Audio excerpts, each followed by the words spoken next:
Okay, thank you, Evgenia. Thank you all for being interested in this talk. That's such a beautiful, nice, big group. Well, I don't have to introduce myself. Evgenia did it perfectly. So just let me know that I'm going to share the first slide. Here it is. So let's wait.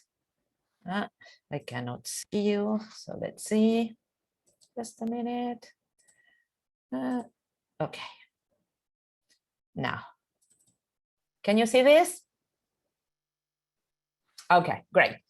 So first of all, I want to tell you that this lecture is divided in two sessions. I divided it in two sessions because I have a lot of things to tell you and a lot of images to show you. We are going to start this session with the beginning of the first settlements, the first Jewish settlements in America, until the beginning of the Second World War. And the second session is going to be about, it is going to cover the beginning of the Second World War until the present day. So let's start because we have a lot to talk about. So I don't know if you know that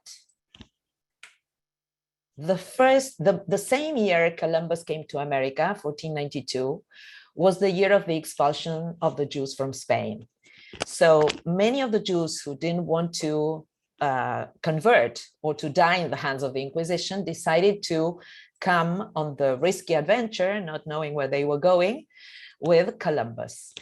First, 1492 was the expulsion of the Jews from Spain, and 1497 and 96 from Portugal. And so many Spanish and Portuguese Jews came to America. So Columbus made 4 trips, but he never came to the South. He only went to Central America, to the Caribbean. So we know that the first Jewish settlements in America were in that area. So in Cuba, in Jamaica, in Dominican Republic, in Curacao, that is an island just, well, no, that is this next. Curacao is this island in front of Venezuela. Here, Santo Domingo, Cuba, Jamaica, and then also the north of Brazil. Recife, here, is the city where the first synagogue was built in America. That synagogue was built there because Recife was part of it was a Dutch colony at the beginning. Then the Portuguese took that colony, that place, and so many Jews had to leave. But when it was a Dutch colony, this synagogue was built in 1636, the synagogue Kahal Tzur Israel in Recife, and now it is a museum. Until it was a synagogue until 1654, but then the Jews had to leave because the Portuguese took that area, and so now it's a museum. The other one, the second one, was built in Curacao, that island in front of Venezuela. It's a very interesting synagogue. It has the floor covered in sand because the Jews didn't want other people to know that they were gathering for prayer, and so they put the sand to muffle their footsteps for neighbors not to know that they were there praying. And this is a synagogue that is very interesting, not only because of the sand, but also because since the foundation, it has always been a synagogue. So if you ever go to Curacao, don't miss the synagogue. It's very interesting. So we know that there were a lot of Jews in America, in Latin America in this case, since the 16th century. All these Jews were Sephardic Jews. They came from Spain and from Portugal. They used to speak Ladino, and they were called by many other people marranos. This is something interesting because they are two terms that we use constantly, but they are pejorative words. Ladino, the language, that is an ancient kind of Spanish that is very similar to Portuguese, is really, Ladino means really in Spanish, bad person. And marrano in Spanish means pig. So they are terms that other people gave the language the Sephardic people used to speak, and the converted Jews. It's not, they are not the, marrano is not the word we should use, but converted Jew, just for you to know. So we know that there were a lot of those people who were hiding, celebrating their high holidays and Shabbat in basements, the same as what happened in Europe. They escaped from Europe thinking that they would live safely in this territory, but the Inquisition was here too. It was not as strict as in Europe, but the Inquisition was here too. There were Inquisition courts in America too. So they had to live as secret Jews. And in many cases, this painting is a Shabbat in a Marrano home in Spain from the 15th century. But the same thing was happening here in Latin America. You see that they are celebrating Shabbat, and this is a staircase, as if they were, you know, being silent for other people not to know that they were there. In general, these secret Jews didn't even tell their children that they were Jewish because they were afraid of their children telling someone else. And so we don't know what happened with these people. They were not recorded. We don't know how many they were or who they were.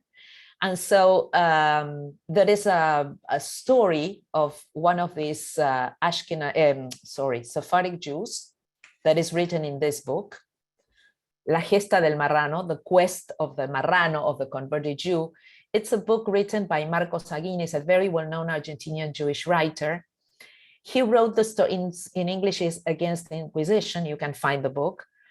It's the story of Francisco Maldonado da Silva. Francisco Maldonado da Silva was a physician. He lived in Argentina, in the territory that today is Argentina, in the 17th century. He was a physician. He originally he was from a Portuguese Jewish family, but he didn't know that he had Jewish origins. He only found out when his when his father was about to die, and he told him about their origins. And he had a sister who was a nun. And at that time, that was very common because those families, for other people to think that they were very good Catholic, they sent their children to study to be nuns or Catholic priests. And so his sister was a nun. And she told the authorities about her brother. She betrayed him, and he was imprisoned by the Inquisition. They tried to make him, change his mind. He didn't want to. He even circumcised himself in prison, and he decided to live as a Jew. And he studied to investigate, and he lived as a Jew all his life until he was burnt by the Inquisition in 1639. We know about this story, but we know that there were many more Jews that found out that they were Jewish at the end of their lives, or when their parents were about to die and told them. Inquisition in Argentina was abolished in 1813. So in the 16th, 17th century, it was very dangerous to say that they were Jewish. This is why most of the Jews who lived here didn't tell anyone that they were Jewish. And this is why, this is one of the questions that we were asking before, this is why most of the majority of the community in Argentina is now Ashkenazi and not Sephardic, although we were a Spanish colony. 80% of the community now in Argentina is Ashkenazi and only 20% Sephardic, because those Sephardic Jews disappeared without saying that they were Jewish. And the big waves of immigration to Argentina started at the end of the 19th century with Russian Jews who came here fleeing from the pogroms. And then before and after the First and the Second World War, all Ashkenazi Jews. So 1813, I told you, Inquisition was abolished. At that time, not only some people felt free to come here and live here as Jews, but also Argentina was a rich country. There were a lot of new factories. The port was very important. And so many people started coming for business. And so also Jews started coming here for business. In 1853, they signed the Constitution of Argentina. And in the Constitution, it says that every man of goodwill who wants to come here and live here can do it freely, regardless of their origin or religion. And this is why many people started to come of different religions. So I'm going to share now with you a video that tells the story of the first, of the beginning of the official Jewish community in Buenos Aires. Just higher the volume of your computer, because sometimes it's low, and it's the highest I can do. Okay. Let's go. We are in Plaza Francia, France Square, in the Recoleta district. Recoleta is a very beautiful, expensive, French-looking district in Buenos Aires. But during colonial times, it used to be a swamp and the border of the city. It is called Recoleta after the Recoleta monks who came with the Spaniards to convert the natives into Catholicism. They were the ones who built that chapel in 1731, and they planted that tree in 1800. In 1860, there were only 6 recorded Jews in Argentina, and that was a regular tree. One of these Jews, an Englishman called Henry Joseph, came here during the high holidays to pray, not to be bothered by other people in the city. He sat under the tree with his prayer book, and when he looked up, he saw another man doing the same thing with the same book under the same tree, and there were only 6 recorded Jews. That other man was Louis Brie, a Frenchman. They approached, they started talking, and they made a promise to have a minyan, 10 Jewish men, for the following high holidays. They could do it. They brought these 10 Jewish men, and they prayed together under the tree. This is why we consider this tree to be the first synagogue in Buenos Aires. Because for a synagogue, you don't need a building. You just need 10 Jewish men, a minyan, and the prayer book. This is the oldest and biggest tree in the city, a Ficus elastica. And as you can see, they had to put supports for the branches because it's huge. These 2 men were the ones who started the Jewish community in Argentina in 1862. One of them, Henry Joseph, became the rabbi, although he didn't know much about religion, and he was married to a non-Jewish woman, but he was accepted because he was the only one who dared. And they were the ones who built the first building that worked as a synagogue in Buenos Aires. Then I'm going to show it to you. Okay. Could you hear everything? Okay, great. So let's go on.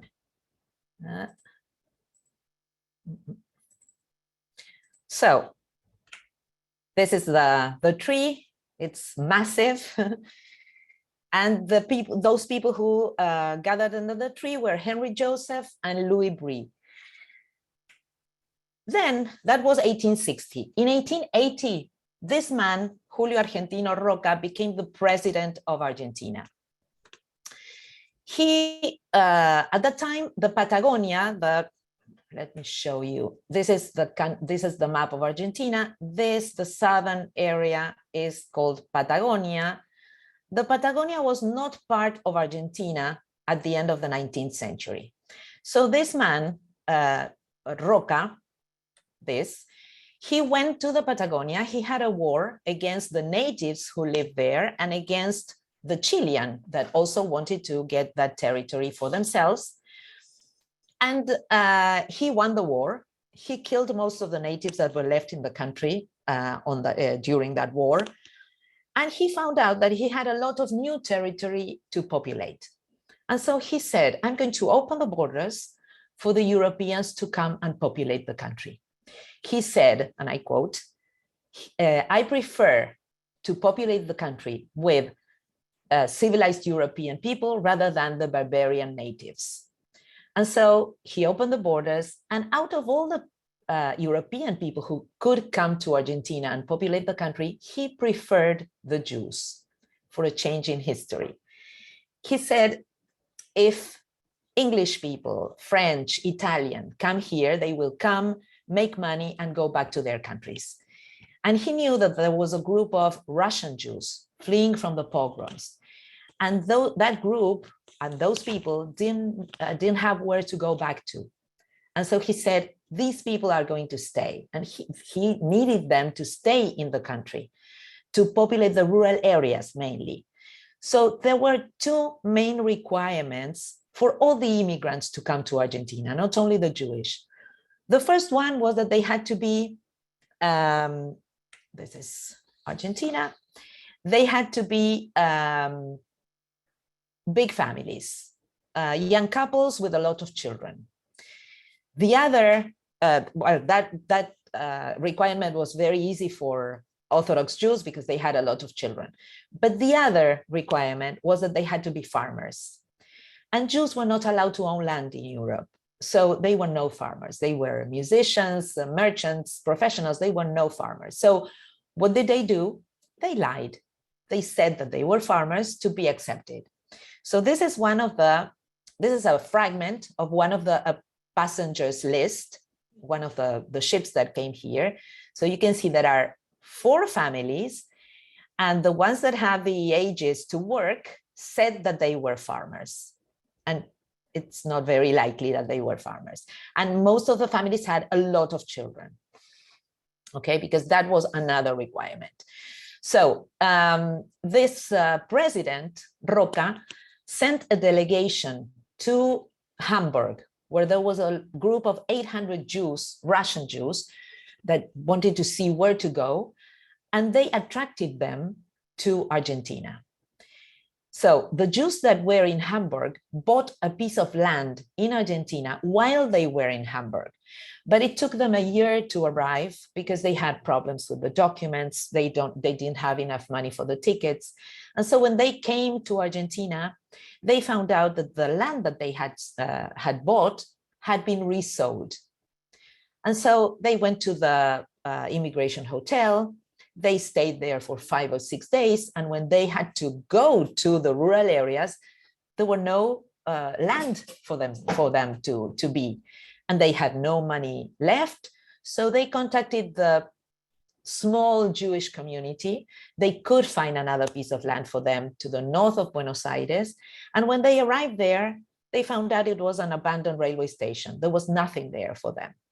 So this group of 800 Jews came in this ship, the Weser, that was a German ship that came from Hamburg in 1889. That was the first organized wave of Jewish immigration to Argentina, 1889, of Russian Jews.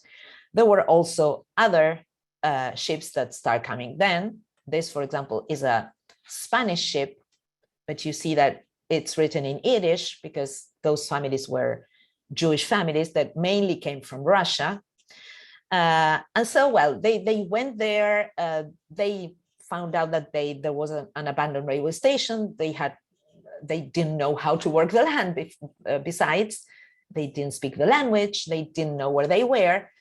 There were a lot of children with them. So they started starving, dying of hunger, not knowing what to do.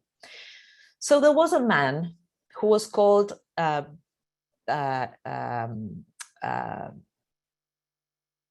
don't remember the name of him. Okay, I will remember then. It was a German researcher who came here and he found this group of Jews there that were starving and they didn't know what to do. And so here they were in the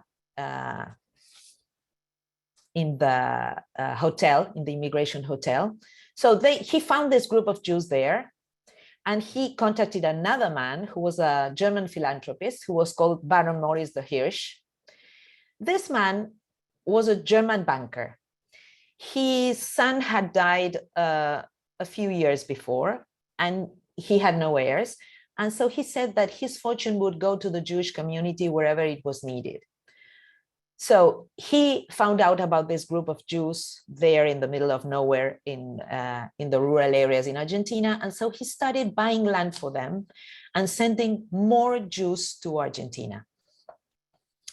So the combination between Roca, the president, who attracted the Jews to Argentina, and Baron Maurice de Hirsch, who sent more Jews to Argentina, and bought land for the Jews in Argentina, is the reason why the Argentinian Jewish community is the 6th largest in the world. In 1860, when these two men gathered under the tree, there were 6 recorded Jews in Argentina. In 1888, 1,500. And in 1925, 150,000 Jews. So they started coming, a lot of Jews. Baron Maurice de Hirsch wanted to send millions of Jews to Argentina. He said, why would we go to the Middle East? That is a desert surrounded by enemies. This is the promised land. We are welcome here. There are jobs for everyone. And the Jews started to live in those areas in their own colonies. They started learning how to work the land from the Gauchos, from our kind of cowboys. And they started to become Argentinian citizens. There is even a mythical character that is called the Jewish Gaucho, because they became like Argentinian people who lived in the rural Argentinian areas.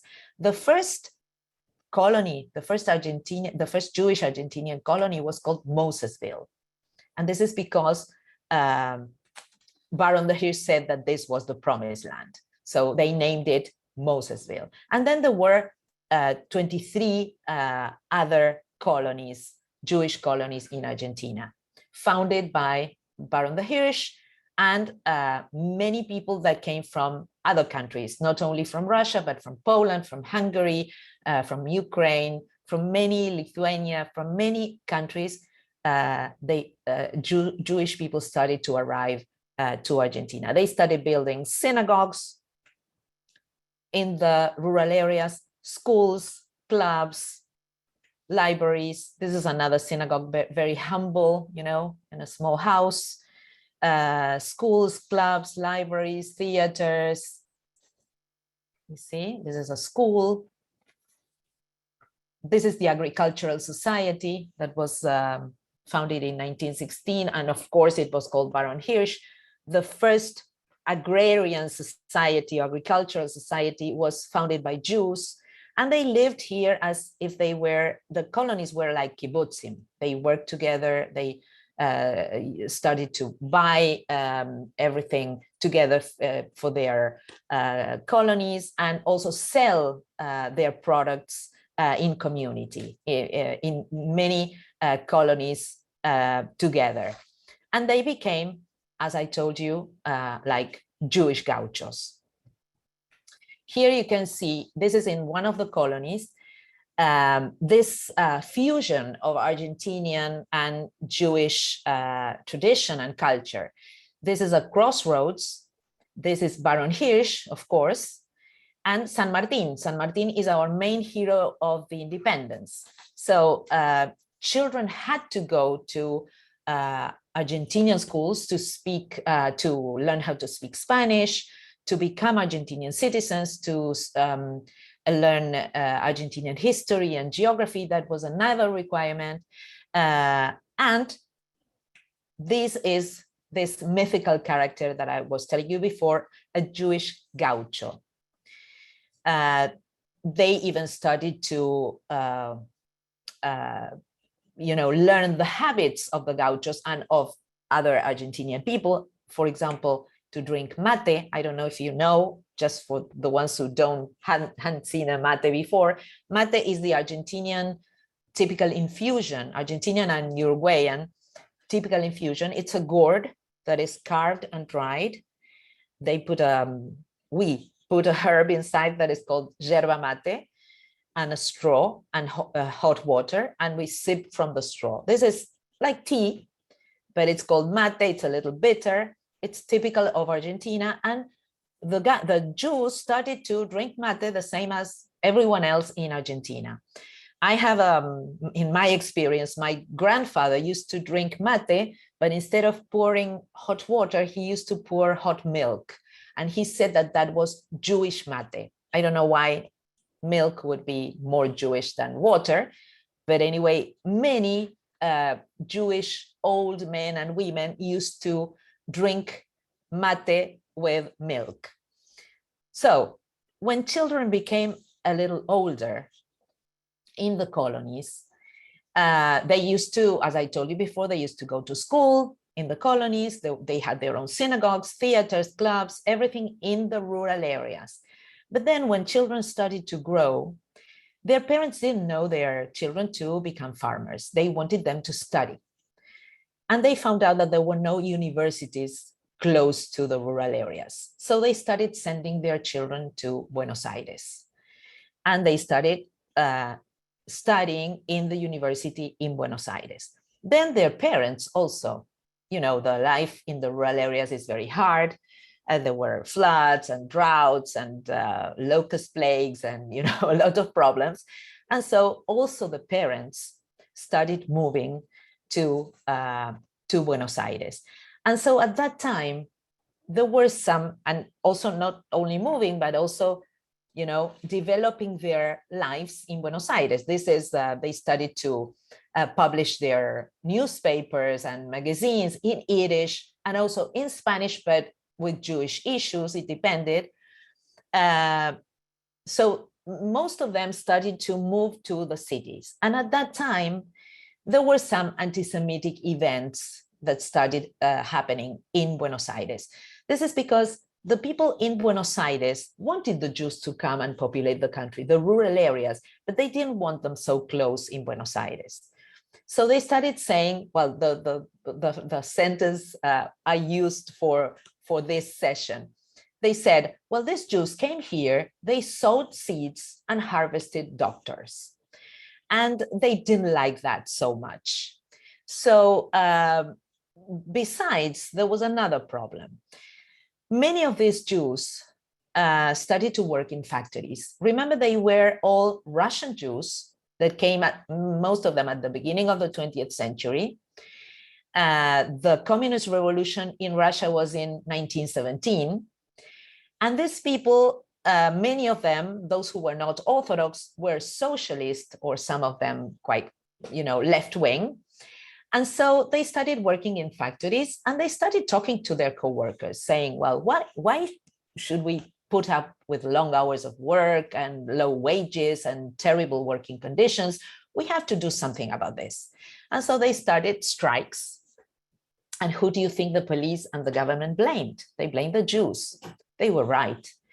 And so, you know, there were repression against the Jews, against the workers. I'm going to show you some other, then I'm going to tell you more about this. These are other magazines, you know, that they published in Spanish and in Yiddish. These are plays that they that were performed in Buenos Aires, sometimes 5 or 6 plays during a weekend in Yiddish in the theater. So they really were very active culturally in Buenos Aires. But then in 1919, there was a strike in a factory, January 1919, there were riots and a repression against the workers. But within the repression, there were 2 days of that week that there was a pogrom in Buenos Aires, what we call a pogrom in Buenos Aires, because the government and the police said that Russian and Jewish were synonyms. And so they said that there was a communist conspiracy against the good people of the Argentinian society. And so they went 2 days during that week in January to the Jewish district and smashed the windows of the Jewish stores, raped Jewish girls, killed Jewish men. That was the police, the Buenos Aires police, together with a group of young Jewish rich boys that was called the Argentinian Patriotic League, that thought that these Jews were going to spoil the Argentinian society. And so they went and they did this in the Jewish district. We call it a pogrom in Buenos Aires. And in my opinion, it was like Kristallnacht, more or less, because it was the same kind of pogrom, but a long time, many years before, in 1919. So that was the first organized anti-Semitic event in Buenos Aires, in Argentina. There were other, but this was organized. It was covered up for many years, and only 30 years ago they started recognizing and saying that it was especially against the Jews and not only part of the repression against the workers. So this was happening at the beginning of the 20th century in Argentina, in Buenos Aires, but there were other things that were happening. Not all the Jews were good people.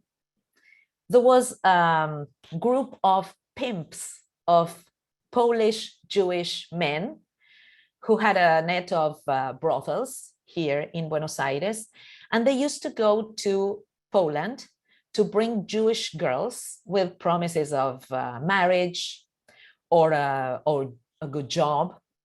And they convinced their families in Poland that were having a hard time economically. And so the families trusted this rich Jewish men that came from Buenos Aires and sent their children, their girls with them. And when they came here, they enslaved the girls. They took their passports and they enslaved them in brothels in Buenos Aires and also in other provinces of Argentina, but mainly in Buenos Aires.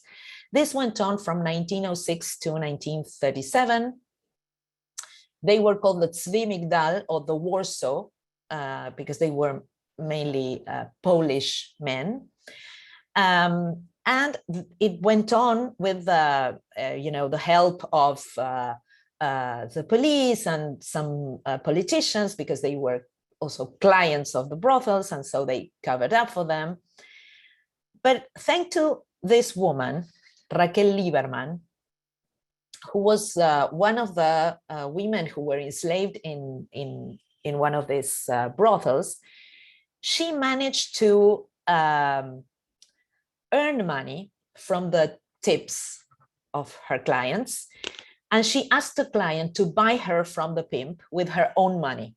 So she gave her money to the client to buy her from the pimp. Unfortunately, this man did it, because he could have taken the money and leave, but he did it, and she could escape. So she went to the police department. She told the police authorities, and also fortunately, she met the chief of the police that was really very anti-Semitic, and he wanted to catch these Polish Jews that were working this way. And so he helped her, and they were all imprisoned. I always say, fortunately, these people, these pimps, while they were working here in the brothels illegally, they were fired from the community. The people, the decent people, good people from the Jewish community of Buenos Aires, expelled them from the community. They were not allowed to bury their families in the Jewish cemeteries. They were not allowed to go to the synagogues, but they were the richest ones. And so they built their own cemetery and they built their own synagogue. So they didn't care. They were the richer ones. So there are, if you want to know more about this, there are two books. One is, well, it's in Spanish, but it's Mirta Shalom's book, La Polaca, the Polish girl, Immigrants, Pimps, and Slaves at the beginning of the 20th century. And this is another one that is in English, because she's an American writer, Talia Karner, that is called The Third Daughter, for those who hadn't read it yet. Okay, So I told you that all these Jews came from the rural areas to Buenos Aires. First the children, then the parents. So if you go now to the Jewish colonies, to the rural areas, there are no Jews there anymore. Jews in general live in cities in Buenos Aires, mainly in Argentina, mainly in Buenos Aires, 80%, I would say. And other Jews live in other capital cities in other provinces, but not in rural areas anymore. So the two men who gathered under the tree, remember, they built the first synagogue in Buenos Aires, the first building that worked as a synagogue. This was the building. It was built in 1897. But then they saw that the community was growing. A lot of people were coming from the rural areas, and more people, more Jews were coming from Europe also. And so they demolished this one and they built this one in the same location. This was built in 1932. And as you can see, you can tell it's a synagogue. They were not hiding anymore at that time, 1932. They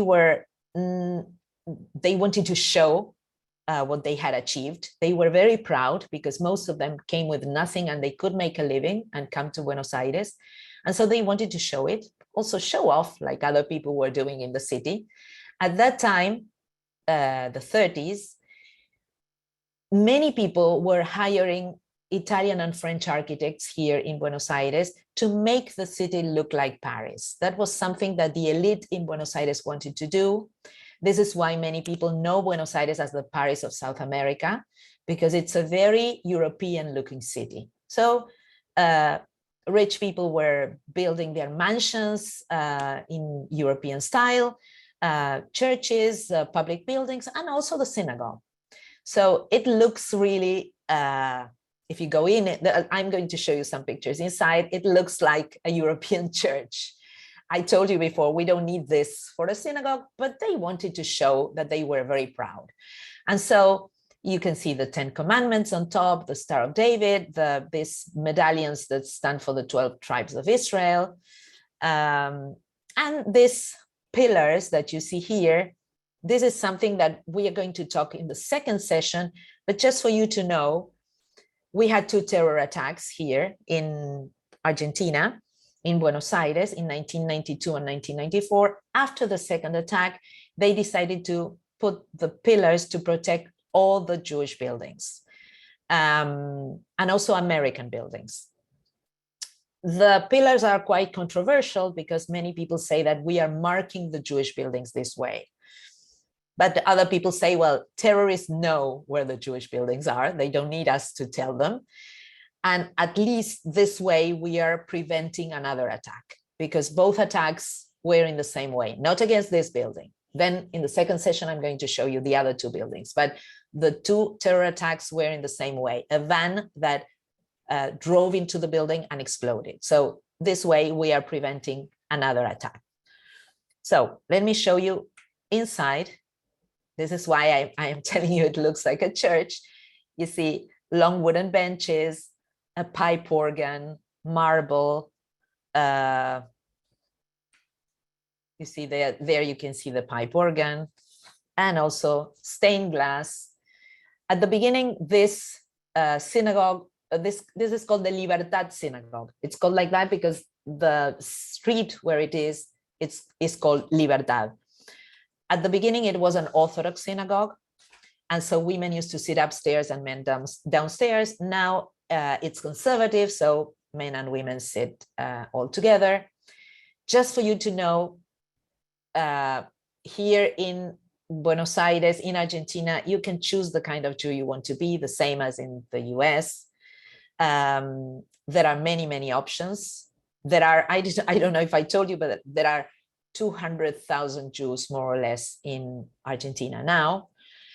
And 80% of them live in Buenos Aires. So there is Reconstructionist, Reform, Conservative, Orthodox, Chabad Lubavitch, whatever you want. And so there are many, many options.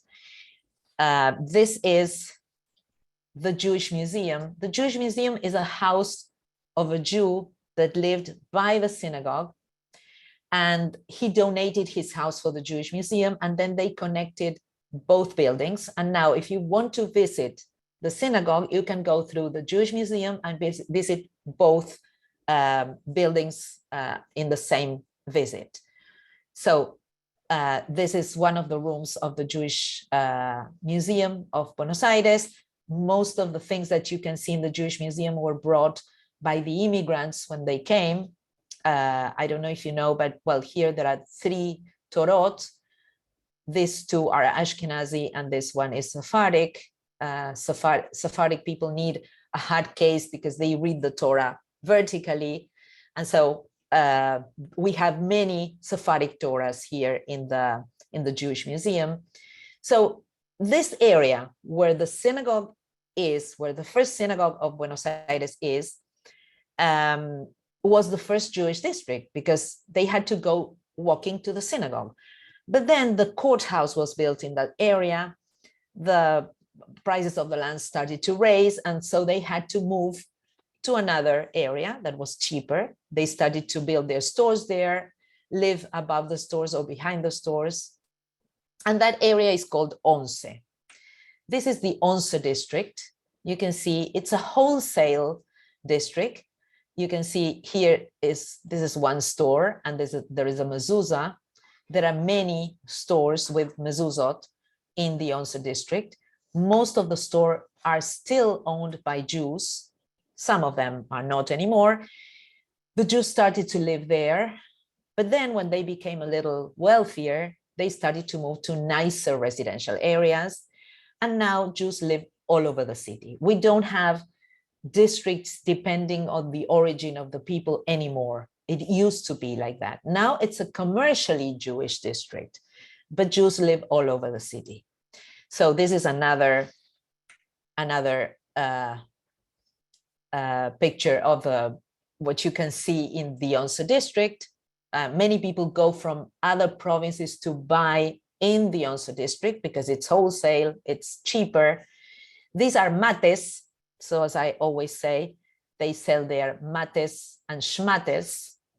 This is the typical, scene of the Jewish district, and in many other Jewish districts in the world, you can see more or less the same.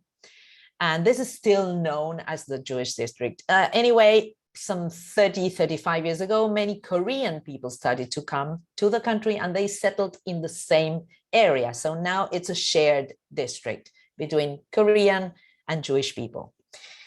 So I showed you that, well, in this area, in the Once district, there are a lot of synagogues because they started living there and they also built a lot of synagogues. I showed you only the one, the first one that was built. Now I'm going to show you some other synagogues in other districts. This is another. This is a Moroccan synagogue. This is a Polish synagogue. So the first one that was built, remember, by an English and a French man who got together under the tree, and there were also German Jews. So when the Polish Jews came here, they were not accepted. The German and English and French Jews didn't like the Polish Jews very much, so they built their own synagogue in the Once district. So this is the Polish synagogue. As my grandmother used to say, 2 Jews, 3 synagogues. And it's like that because you can see here, for example, this is a Syrian synagogue. These are Jews that came from Aleppo in Syria. And this is another synagogue of Jews that came from Damascus. They are in 2 different districts, the same country, Syria, but 2 synagogues. These Jews, the Jews from Syria, emigrated in the mid-19th century. The first ones that came, they came individually, not in waves of immigration. At the beginning, they came because they were anti-Semitic persecutions. And then in the 20th century, they came here and also another group of Syrian Jews went to Manchester, to England, because of economic problems. So they came in 2 different times. And this is another synagogue, just to show you, because there are many, many synagogues in the city. And this is a modern one, a conservative one, that is in the Belgrano district. And of course, in this case, we don't do that difference between Sephardic and Ashkenazi anymore. In conservative synagogues, Ashkenazi and Sephardic people go together. And another thing you should know is that here in Argentina, our conservative is a kind of mixture between your conservative and reform. So our conservative is a little more liberal than your conservative. So conservative is bigger here and reform is small. But anyway, now, as I told you before, there are many options. And now Orthodox is also growing a lot. There are a lot of young couples that are becoming Orthodox. And so when people ask me if the community is shrinking or is becoming bigger, I don't know. I'm going to tell you in 5 or 10 years, because these young couples that are becoming Orthodox are having a lot of children. And so maybe in spite of immigration and assimilation, maybe the community is growing. I don't know. I'm going to tell you in some years. But okay, so this is up to now the history of the Jewish community until the first part of the 20th century. Then in the second session, I'm going to tell you what happened here in Argentina since the beginning of the Second World War until the present day. Okay, so I will stop sharing. And let's see. First of all, thank you very much for this incredible, unbelievably interesting talk. Can I ask you something? Could you please briefly tell the story of your family? When did your family come to Argentina? What part of that waves of immigration is your family?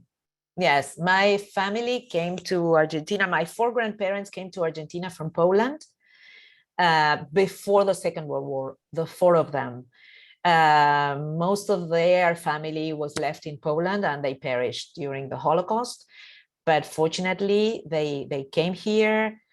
Sorry, Evgenia. Hi, Fanny Margolis. Hi, from Uruguay. Okay. Hi. Okay. And so they came all together from Poland before the Second World War in 1931, 1932. I have a lot of, you told all the other people, all the participants, that I'm a visual artist, and I work a lot with the history of my grandparents. I started with a new collection of work because my grandmother died some years ago. I'm going to tell you briefly because this is interesting. My grandmother died when she was 95, but she came here when she was 17. And she didn't want to speak a word in Polish all her life. Since she came here at 17 until she became 95, she didn't speak a word in Polish, only Yiddish, and she learned to speak Spanish. She said that she had forgotten her Polish. She went to high school in Poland, but she said that she didn't remember a word. When she was about to die, and she was 95, and she didn't recognize us, and she only spoke Polish. And so it was very interesting for me, and it was very sad, but this told me that even though you want to repress the trauma and the bad memories, and you want to forget about everything, it's there, and it's always there, and at some point it comes out. So most of my late work has to do with that, with silence, with identity, with memory and roots. Claudia, thank you very much. I think for sharing it. It's an incredible story. Before we go to the questions, and we have quite a few of them, the next session, the part number 2, which speaks about Argentina and its Jews and during the war and post-war period. It's Thursday, March 9th. So it's very, very soon. Please register on CSP website and don't miss the talk. Now, let's come to the questions. Could you please spell the name of that Jewish neighborhood that you mentioned in Buenos Aires with all the shops? Yes, Once is O-N-C-E. Once, O-N-C-E. I'm going to write it down here. It's like Once. Yes. Once. Oh, it's like once. It's like once. Like once, right? Yes. It's like once. It's in Spanish, once means 11. It's the name of the district that has to do with the date that is important for Argentinian history. It has nothing to do with the Jewish history. But yes, it's known as Once is known as the Jewish district. there are other Jewish districts. I live, for example, in a Jewish district where many non-religious Jews live, and it's called Villa Crespo. It's like this, Villa Crespo. And as there are a lot of Jews living in Villa Crespo, people call the district Villa Kreplach. Oh, I like it. It's funny, but it's true. Villa Kreplach sounds wonderful.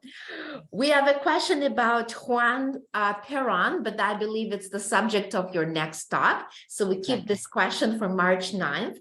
There is a question, did Baron Hirsch ever visited Argentina? No, he never came. He never came to Argentina. He died before he could send all the Jews he wanted to send. And when he died, his wife went on with his work, Clara the Hirsch, but she never came to Argentina. They did the same thing. They founded the Jewish Colonization Association, and they did the same thing they did in Argentina, in Canada, and in Brazil. And I don't know, Fanny Margolis, that lives in Uruguay, maybe she knows if there were some colonies founded by Baron Hirsch there. Wow, maybe. Never visited. You cannot unmute yourself, Fanny, but maybe.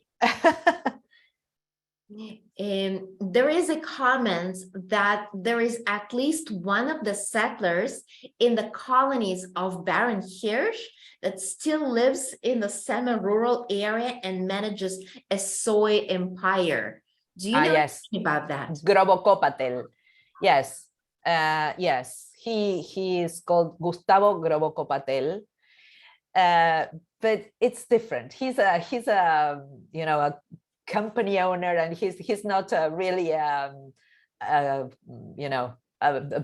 one of the people who went to the rural areas at the beginning. He's really a company owner, and he has a lot of hectares of land. And yes, it's true. I don't know how Jewish he is. I know that he has Jewish origins, but I don't know if I know that he not long ago he went to Israel, but maybe for business. I don't know really if he's very, very Jewish. Since you mentioned that there's Morocco synagogue and the synagogues of Syrian Jews, so now it's Ashkenazi, Sephardic, and also Mizrahi Jews. So it's more of a cocktail. Yes, right? Yes, there are Mizrahi Jews here too, but not many. Is it easy to find a kosher food in Buenos Aires? Yes, there are kosher restaurants, kosher markets, kosher delis, not only in Once, in that area, but also as many Jews started to move to nicer residential areas. They don't live in Once anymore because Once is not a nice area to live. It's a commercial area. Yes, there are kosher places in other districts. Yes, many places. There is a question about the different youth movements. Would it be better to speak about it next time, or you can say something about different youth movements, Jewish youth movements in Argentina today? Yes, there are many, as I told you before, as the same as in the United States. And there are, from the beginning, Zionist Jews, non-Zionist Jews, anti-Zionist Jews, left-wing Jews, right-wing Jews. There are a lot of different kinds. Young people are, as I told you, many are very liberal and conservative, and they are involved in religion, but many others are not religious at all. And here in Argentina, you don't have to be, for example, if you go to any other capital city in Latin America to meet other Jews, you need to go to the synagogue because there are not many. Here, you don't have to be religious. You don't have to go to the synagogue. You can meet other Jews. There are sports and social clubs, and many young people go to these places. There are country clubs, yacht clubs, soccer clubs, tennis clubs, golf clubs, whatever you want, and also social clubs. So yes, young people are very active, and in the Jewish community. Yes. What is the situation with anti-Semitism now in Argentina? Well, I went to public schools and public university, and I never had a problem for being a Jew. But since the Palestinian issue started, it changed a lot, I think, as everywhere else in the world. Many left-wing parties are becoming anti-Zionist, and they don't make the difference between Zionism and anti-Zionism and anti-Semitism. And there are some anti-Semitic events, and not only anti-Semitic events, but it is becoming more and more politically correct to talk against Israel and sometimes against the Jews. It was not at all when I was a teenager. Nobody would say, even though they could be anti-Semitic, they wouldn't say it. Now they feel free to say that. And there is another thing that is interesting. The biggest Palestinian community outside Palestine is in Chile. Wow. So it's very close, and it's a concern for us. Yes, there is someone who's writing directly to me, I think. Is there much intermarriage? Yes, there is intermarriage. You know, in a country of 46 million people and only 200,000 Jews, intermarriage and assimilation is inevitable. And so I'm going to tell you in the next session, but just for you to know, in the 60s, there were more or less 400,000 Jews living in Argentina. Now only 200,000. So many things happened. In the second session, I'm going to tell you. But yes, intermarriage and assimilation is one of them. But also emigration waves, many emigration waves. So this is why the community shrunk so much. Since we're approaching Purim, the question about wine, were Jews, or are Jews now active in Argentine wine industry? There are some Jews that own the main province, wineries, where wineries are, is Mendoza, close to the Andes. And there are some Jews that are involved in wine, but it's not the most important business for Jews. No.